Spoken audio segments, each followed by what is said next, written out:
함께 보실 하나님의 말씀은 시편 28편입니다. 시편 28편 1절에서 9절까지의 말씀, 구약성경 820페이지 전으로 있습니다. 시편 28편 1절에서 9절까지의 말씀을 드라마 바이블로 봉독하겠습니다. 여호와여, 내가 주께 부르짖으오니 나의 반석이여, 내게 귀를 막지 마소서. 주께서 내게 잠잠하시면 내가 무덤에 내려가는 자와 같을까 하나이다.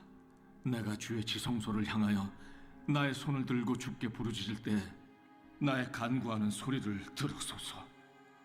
악인과 악을 행하는 자들과 함께 나를 끌어내지 마옵소서. 그들은 그 이웃에게 화평을 말하나 그들의 마음에는 악독이 있나이다. 그들이 하는 일과 그들의 행위가 악한 대로 갚으시며 그들의 손이 지은 대로 그들에게 갚아 그 마땅히 받을 것으로 그들에게 갚으소서. 그들은 여호와께서 행하신 일과 손으로 지으신 것을 생각하지 아니하므로 여호와께서 그들을 파괴하고 건설하지 아니하시리로다. 여호와를 찬송하며 내 간구하는 소리를 들으심이로다. 여호와는 나의 힘과 나의 방패이시니 내 마음이 그를 의지하여 도움을 얻었도다. 그러므로 내 마음이 크게 기뻐하며 내 노래로 그를 찬송하리로다. 여호와는 그들의 힘이시오, 그의 기름 부음 받은 자의 구원의 요새이시로다. 주의 백성을 구원하시며 주의 산업에 복을 주시고 또 그들의 목자가 되시어 영원토록 그들을 인도하소서. 아멘. 함께 읽은 본문의 말씀을 가지고 진실한 찬양과 예배라는 제목으로 말씀 나누고 기도하도록 하겠습니다. 사람이 자기 말을 경청해 주는 단 한 사람만 있어도 그 삶을 포기하지 않을 용기를 얻는다 하는 말을 듣습니다. 문제는 그토록 세상에 사람이 많이 있어도 나의 진심을 들어줄 한 사람, 경청하는 그 한 사람을 만나기가 너무 어렵다는 것 아니겠습니까? 누군가의 이야기에 귀를 기울이고 자기 시간을 상대방을 위해 내주는 것이 쓸데없는 시간 낭비로 여겨지는 시대를 살고 있습니다. 누군가의 이야기를 들어주는 사람을 만나기가 너무 어려운 것 같아요.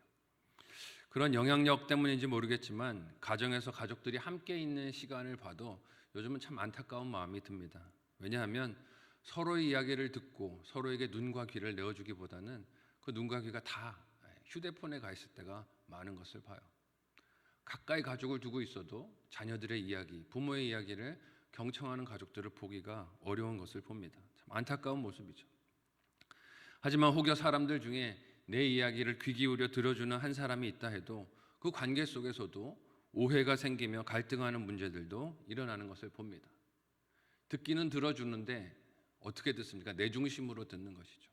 오해해서 듣고 곡해해서 듣고 자기에게 유리하게 듣고 자기 경험으로 듣기 때문에 그 사람의 진심을 들어주는 것이 아니라 늘 판단하고 정죄하는 마음으로 상대방의 그 말을 듣는 것을 봅니다.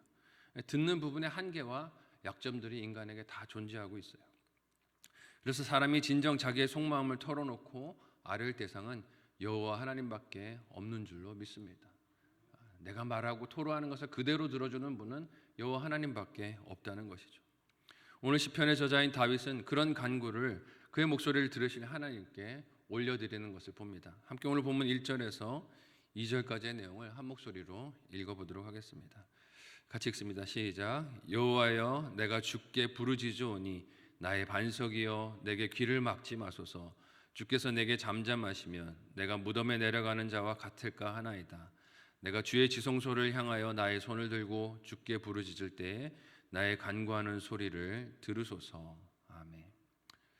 무엇이 다윗으로 하나님께 이렇게 부르짖고 간구하게 했을까요? 읽은 본문에서 자신이 마치 무덤에 내려가는 자와 같을까 합니다 라고 표현을 쓴 것을 보면 이 다윗의 처지가 죽을 것 같이 괴롭고 어려웠다 하는 것을 알 수 있습니다. 그래서 다윗이 이런 심정을 느꼈을 상황이 아들 압살롬에게 배반을 당하여 쫓겼을 때로 여기는 이들도 있는 것을 봅니다. 2절에서 이 다윗이 주의 지성소를 향해 나의 손을 들었습니다 라고 말하는 것을 볼 때 다윗이 성전에 있는 예루살렘에 있지 못하고 도망하는 자리에서 하나님을 바라보며 고통 가운데 부르짖는 것을 짐작할 수 있기 때문입니다.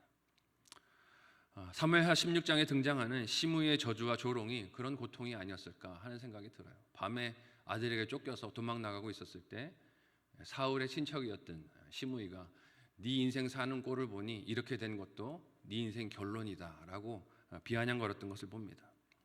아들로부터 추격을 당하고 이 모습을 바라보고 조롱하는 비웃음을 그렇게 보이는 대적들을 마주하는 다윗의 심경은 얼마나 비참했을까요? 그러나 그 속에서도 다윗은 스스로의 삶을 비관하거나 처한 현실을 비관하는 것이 아니라 하나님을 향해 부르짖습니다. 시므이가 저주했을 때도 주변에 있는 신하가 그를 죽이겠다고 했을 때 내버려 두라고 했어요. 하나님이 그 입을 통하여 나에게 말씀하시는지 어떻게 알겠는가? 그냥 두라고 했죠. 이것이 하나님 백성의 특권이자 하나님의 자녀가 된 증거를 보이는 자리가 되는 줄로 믿습니다. 왜냐하면 극심한 고난과 더 내려갈 곳이 없다고 여겨지는 낮은 곳에서 하나님의 자녀가 손을 들어 부르짖어 기도할 때 그 자리가 하나님께서 일하시기 시작하는 자리가 되기 때문입니다. 세상 그 어떤 것도 대신할 수 없는 산성과 방패가 되어주심을 보여주시는 자리가 하나님의 자녀가 고통 가운데 손을 들고 기도하는 자리라는 것을 잊지 않았으면 좋겠어요. 이처럼 하나님의 도우심을 갈망하며 성소를 향해 손을 들고 기도하는 다윗이 간구하고 있는 구체적인 기도가 무엇입니까? 함께 3절에서 5절까지의 말씀을 우리 같이 한 목소리로 읽어보도록 하겠습니다. 같이 읽습니다. 시작. 악인과 악을 행하는 자들과 함께 나를 끌어내지 마옵소서. 그들은 그 이웃에게 화평을 말하나 그들의 마음에는 악독이 있나이다. 그들이 하는 일과 그들의 행위가 악한 대로 갚으시며 그들의 손이 지은 대로 그들에게 갚아 그 마땅히 받을 것으로 그들에게 갚으소서. 그들은 여호와께서 행하신 일과 손으로 지으신 것을 생각하지 아니하므로 여호와께서 그들을 파괴하고 건설하지 아니하시리로다. 아멘. 다윗은 곤고한 중에서 하나님의 도우심을 구하면서 자신을 악을 행하는 자들과 악행자들과 함께 끌어내리지 말아달라라고 하나님께 간구합니다. 여기서 다윗이 말하는 악인이란 그저 자기에게 해를 가하는 모든 사람들을 지칭하는 아이 같은 그런 자기중심적인 뜻을 포함하고 있는 것이 아니에요. 자기중심적인 말이 아닙니다. 읽은 본문에서 다윗이 정의하는 악인의 특징이 무엇입니까? 먼저는 그 언행이 이중적인 자라고 말하고 있어요. 타인의 앞과 뒤가 보이는 태도가 다르다는 것이죠. 그래서 이웃에게 화평을 말하지만 마음에는 악독이 있다고 합니다. 그런 사람들 우리도 가까이서 보고 있지 않습니까? 앞에서는 말을 듣는 척, 순종하는 척 하지만 뒤로는 딴짓을 계획하고 행하는 자들이 적지 않은 것을 봅니다. 앞으로는 좋은 말을 하고 의견을 같이 하는 것처럼 속이며 자신에게 아무 악의가 없는 것처럼 내세우지만 뒤로는 악한 계획을 다 세워두고 치밀하게 그 일들을 진행하며 칼을 쥔 독한 마음, 위선의 표정을 짓는 자들이 있습니다. 참 안타까워요. 그런 모습을 보면 속은 얼마나 괴로울까요? 그 마음이 참으로 하나님을 예배하고 경배할 수 있는 마음일까 생각해 보게 됩니다. 다윗도 아들에게 배반을 당하고 예루살렘 성을 빠져나가며 그렇게 드러나게 된 반역자들의 정체를 만나게 됐을 것입니다. 왕이었을 때는 앞에서 엎드려 경배하는 척, 존중하는 척 이야기했지만 쫓겨나갈 때는 네 인생 끝났구나 라고 뒤에서 저주와 조롱을 퍼붓는 자들을 만나게 된 것이죠. 마음이 착잡했을 것입니다. 그러나 하나님께 간구하는 바가 무엇입니까? 그들이 당장 눈앞에 보이는 상황을 가지고 의기양양할 때 진실하고 신실하신 하나님께서 그들의 행위가 악한 대로 갚아주시기를 구합니다. 자기가 칼을 들고 일어나는 게 아니라 하나님이 갚아주시는 분이심을 저는 압니다. 하나님 도와주십시오 하고 기도하는 것이죠. 왜냐하면 하나님은 거짓을 증오하시고 심판하시는 분이시기 때문에 그렇습니다. 악한 자들이 그처럼 수단과 방법을 가리지 않고 죄를 범하는 것은 5절 말씀과 같이 하나님께서 행하신 일과 손으로 지으신 것을 생각하지 않기 때문입니다 라고 하나님께 호소하고 있어요. 무슨 뜻입니까? 그들이 단지 사람에 대해서 그렇게 대하는 것이 아니라 사실은 창조주 하나님을 두려워하지 않는다는 것이죠. 믿지 않는다는 반증이라는 뜻입니다. 이런 다윗의 호소와 부르짖음을 우리도 두려운 마음으로 들어야 할 줄로 믿습니다. 사람의 앞과 뒤가 다른 것은 단지 도덕적이거나 윤리적인 문제가 아닙니다. 이건 신앙 문제예요. 하나님과의 관계 속에서 신앙 문제라는 것을 잊지 말아야 합니다. 창조주가 되신 하나님, 사람의 모든 생각과 중심을 아시는 하나님을 믿지 않는 불신앙의 문제가 사람과의 관계 속에서도 이중적인 모습 속에서도 드러난다는 것입니다.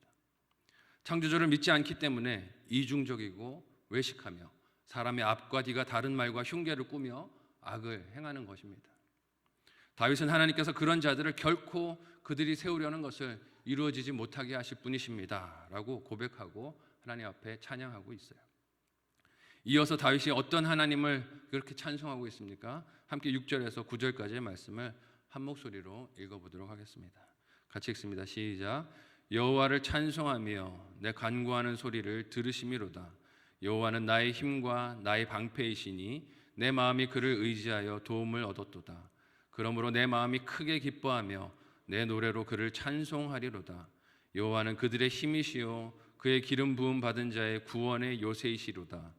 주의 백성을 구원하시며 주의 산업에 복을 주시고 또 그들의 목자가 되시어 영원토록 그들을 인도하소서. 아멘. 다윗은 앞서서 하나님께 드렸던 그 간절한 기도가 하나님께 들은 바 되었고 응답받을 것을 확신하며 찬송을 합니다. 아직 바뀐 것은 하나도 없어요. 아들에게 쫓겨가는 상황도 바뀐 것은 없고 원수들이 조롱하고 비참한 상황도 달라진 것은 없습니다. 그렇게 보이지만 그가 쫓기고 있는 현실은 그대로 남겨져 있는 채로 그렇게 자신에게 다가오는 것 같지만 다윗은 자기 기도를 들으신 하나님을 바라보고 있습니다. 믿음의 눈으로 먼저 그 하나님을 보고 찬송하고 감사하고 있다는 것이죠. 이런 찬송과 감사는 다윗의 신앙이 그가 하나님께 탄원하며 부르짖었던 외식하는 자들과 달랐다 하는 것을 우리에게 보여줍니다. 외식하는 자들은 어떻습니까? 그 입에 감사가 없습니다. 힘들고 공부할 때는 부르짖어 도움을 구하지만 응답을 받고 도움을 받은 것 같은 상황에서는 감사하지를 않아요. 자기가 그럴 만한 자격이 있다라고 여기는 것이죠. 은혜를 당연한 것으로 여기고 자신이 그럴 만한 자격과 공로가 있다라고 여기는 것입니다. 그러니 그가 하는 행동과 언행이 남에게 피해를 주는 것, 타인의 마음을 불쾌하게 하는 것, 언짢게 하는 일을 하면서도 정작 자기 자신은 아무 문제의식도 느끼지 못합니다. 상식이 마비된 것이고 양심이 마비된 것이죠. 그러나 다윗은 창조주 하나님을 의지하고 신뢰하는 신앙이 참으로 힘든 상황에서도 감사와 찬성이 분명하게 드러나는 것을 보여줍니다. 그에게 여호와 하나님은 진정한 힘과 방패가 되고 있음을 보여주고 있어요.